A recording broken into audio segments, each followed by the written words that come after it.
I'm Lawrence Karifa, and I was a student in the Spring 2017 Columbia and Slavery course. My research can basically be broken down into two components. First, I was exploring the reception of the 1915 film The Birth of a Nation at Columbia University, and using that as a way to explore the different racial views and conceptions that were present among the university community at that time. And sort of emerging from that, because that film is often attributed with helping to usher in the national resurgence of the Ku Klux Klan, I was exploring the presence of that organization on campus and the degree to which that ideology had any sort of presence here as well. I began primarily in the Columbia Spectator archives, just because I wanted to make sure that there was enough relevant material, there was enough substance to work with for my paper. And then from there I moved on to some secondary sources to get a strong general overview and find specific areas where I wanted to dive deeper, and then I found relevant archives to work with from there and was looking through those. My interest began when I saw a newspaper article that was writing about a screening of the film that occurred in New York City, and it describes that the moviegoers actually cheered as the Ku Klux Klan appeared on screen, and that the movie theater had been decorated with Confederate banners specifically in preparation for the event.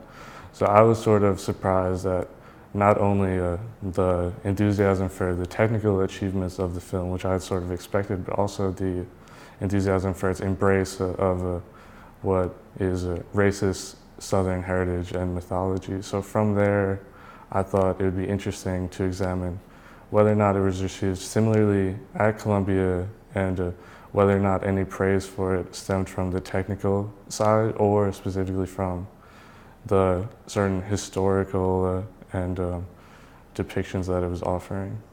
Professor Jacoby for this semester decided that he was going to expand the course to deal not only with the institution of slavery, but also with the manifestations of the legacies of slavery throughout Columbia's history.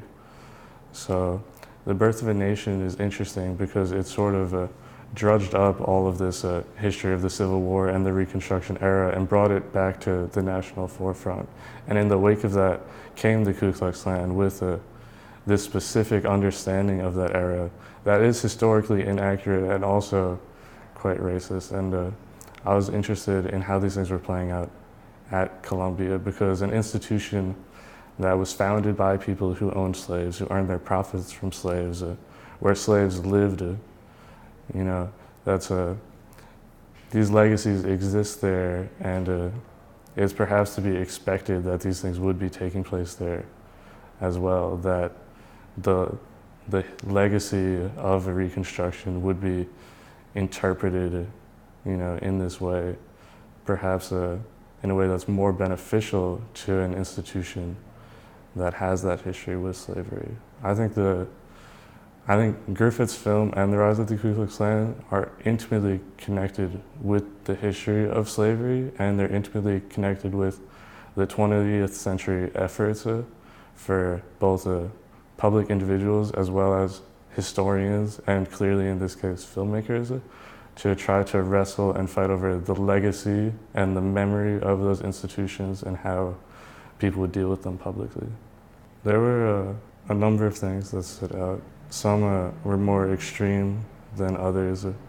Another student in the seminar wrote a paper on a cross burning that occurred on campus in 1924.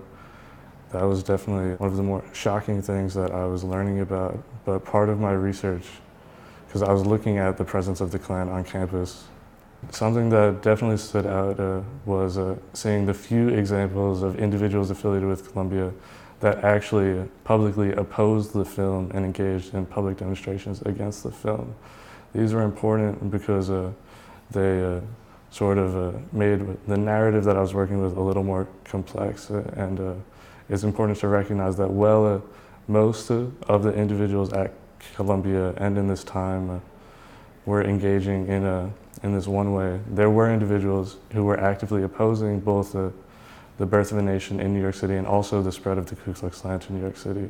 And those include former student and professor J.E. Spingarn, who actually lobbied the city of New York to censor the film upon its its release.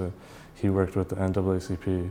It also includes James Weldon Johnson, who worked with the NAACP and staged a peaceful demonstration outside of a New York City movie theater that was screening the film.